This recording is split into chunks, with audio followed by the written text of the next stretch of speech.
आए हैं, क्या कुछ कहेंगे इस मौके पर इटावा वासियों के लिए? क्या कुछ बदला है इतने दिनों में इटावा में? ये कोई सवाल है तुम्हारा कि इटावा में आए हैं? इस बार इटावा और आसपास की पूरी जनता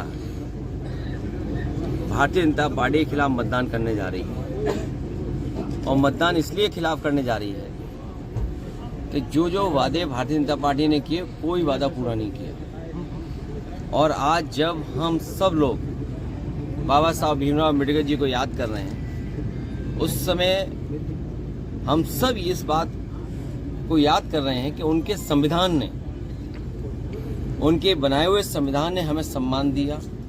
इसी संविधान से हक मिल रहा है, इसी संविधान से आरक्षण मिल रहा है, इसी संविधान से सम्मान मिल रहा है। यही संविधान हमारे संजीवनी है और इसी संविधान को लेकर के भारतीय जनता पार्टी लगातार हमले कर रही है। उनकी कोशिश है कि संविधान में बदलाव ला दें। संविधान अगर खत्म होता है तो हमारा लोकतंत्र खत्म होता है। लोकतंत्र हमारा आपका सबका है।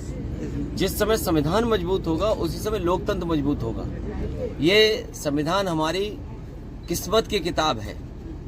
हमने आपने इधर देखा कि जो प्रभावशाली लोग हैं, जो सरकार के बहुत करीबी लोग हैं, उन्होंने जनता को समय समय पर अपमानित किया है और खासकर पीडीए समाज के लोगों को अपमानित किया है। चाहे वो मध्य प्रदेश की घटना हो जहां पर क्या व्यवहार किया गया, या सुप्रीम कोर्ट में जूता फेंक दिया गया, या उत्तर प्रदेश में समय समय पर हम बेटियों के साथ, महिलाओं के साथ जो घटनाएं देख रहे हैं, सबसे ज्यादा पीड़ित, दुखी, अपमानित अगर कोई है तो पीडीए समाज, बहुजन समाज है। ये संविधान, ये लोकतंत्र तभी मजबूत होगा जब हम बाबा साहब भीमराव अम्बेडकर जी के सिद्धांतों पे, उनके आदर्शों पे चलेंगे। जिस तरह से एसआईआर कराई जा रही है, उसमें कहा जा रहा है कि घुसपैठियों को बाहर निकाला जाएगा, तो क्या लग रहा है इसके पीछे क्या मंशा? समय भी बढ़ा दिया गया एसआईआर का। इलेक्शन कमीशन की एक्सरसाइज ये होनी चाहिए कि ज्यादा से ज्यादा वोट बने, लेकिन इधर देखने को ये मिल रहा है कि इलेक्शन कमीशन की एक्सरसाइज इस बात के लिए हो रही है कि वोट काटा जाए। और वोट काटने का इसलिए काम कर रहे हैं क्योंकि भारतीय जनता पार्टी हार गई और उत्तर प्रदेश में करोड़ों वोट कम होने जा रहा है। हमारा अनुमान है 2 करोड़ से लेकर के 3 करोड़ तक वोट कटेगा। ये जो जनता में कागज ढूंढने का काम करा रहे हैं लोग, जनता कागज ढूंढ रही है अपने, इनके पास आधार है और वो आधार जिस पर हमारी फिंगरप्रिंट्स हैं, आधार जिस पर हमारी रेटिना का ले रखा है, उन्होंने प्रिंट ले रखा है, इन प्रिंट ले रखा है, सब कुछ जानकारी आधार कार्ड पे है। अगर आधार कार्ड से और आज के आधुनिक ज़माने में टेक्नोलॉजी का इस्तेमाल करते तो बहुत सारे लोगों का वोट नहीं कटता, सबका वोट बन जाता, इतना फॉर्म नहीं भरना पड़ता, इतने कागज नहीं ढूंढने पड़ते, अधिकारियों के चक्कर नहीं काटने पड़ते, बीएलओ को गली गली घर में नहीं घूमना पड़ता और बीएलओ की जान भी नहीं जाती। लेकिन सरकार जानबूझ करके जनता को परेशान करती है। चाहे वो नोटबंदी हो जिसने जनता को परेशान किया, कोविड में परेशान किया। ये वो लोग हैं जो झूठ बोलते हैं। महाकुंभ में जाने कितनों की जान चली गई, आज चिंता ही नहीं होने की जान कितनों की गई, ना गिनती कर रहे हैं। बाबरी मस्जिद के लिए लोग ईंटें लेकर पहुंच रहे हैं आज।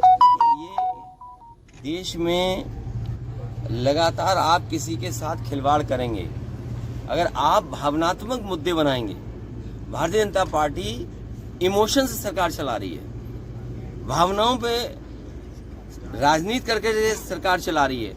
जब भारतीय जनता पार्टी भावनाओं से सरकार चलाएगी तो दूसरे लोग भी अपनी भावना को किसी न किसी रूप में सामने लेकर के आएंगे। ये जिम्मेदारी सरकार की है। सरकार को संविधान के तहत चलना चाहिए। जो संविधान हमारा रास्ता दिखा रहा है, जो संविधान हमारा बाबा साहब भीमराव अम्बेडकर जी ने जो दिखाया, उस रास्ते में चल करके अगर चले सरकार तो किसी को इस तरह का व्यवहार नहीं करना पड़ेगा। इंडिगो की लगातार फ्लाइटें कैंसिल हो रही हैं, यात्री लगातार ये इंडिगो की फ्लाइटें जो कैंसिल हो रही हैं, ये हमें आपको याद रखना चाहिए।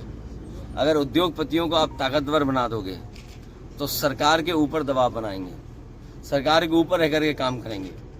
आप सोचिए, सरकार ने इतना ताकतवर बना दिया है उन्हें कि अब सरकार की भी कोई नहीं सुन रहा है। तो इसलिए सरकार सोच ले कि अगर प्राइवेटाइजेशन करेंगे, कैपिटलिस्टों की तरफ जाएंगे, तो यही देखने को मिलेगा। आज हवाई जहाज में देखने को मिला, कल को आप किसी और चीज में देखने को मिलेगा।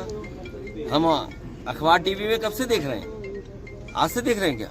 अगर आप खबर चला दो इधर उधर की तो ईडी, सीबीआई, इनकम टैक्स, और अगर आप इनको ताकतवर करोगे अगले दिन तुम्हें कमजोर कर देंगे लोग। इसलिए कैपिटलिस्ट लोगों के हाथों में भारतीय जनता पार्टी को नहीं खेलना चाहिए।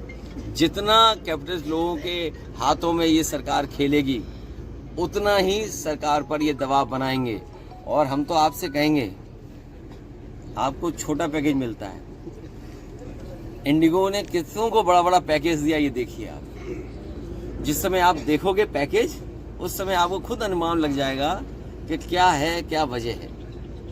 आपको तो पता लग गया होगा कितना पैकेज था इलेक्टोरल बॉन्ड में, कितना था बीजेपी को या अन्य दलों को।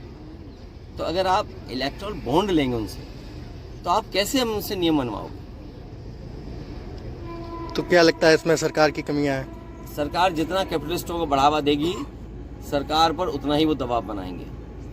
2027 जैसे ही नजदीक आ रही है, एक नए नए मुद्दे निकल कर सामने आ रहे हैं। कोई नया मुद्दा नहीं है, एक ही मुद्दा है कि भारतीय जनता पार्टी को जाना है। ठीक है, थैंक यू।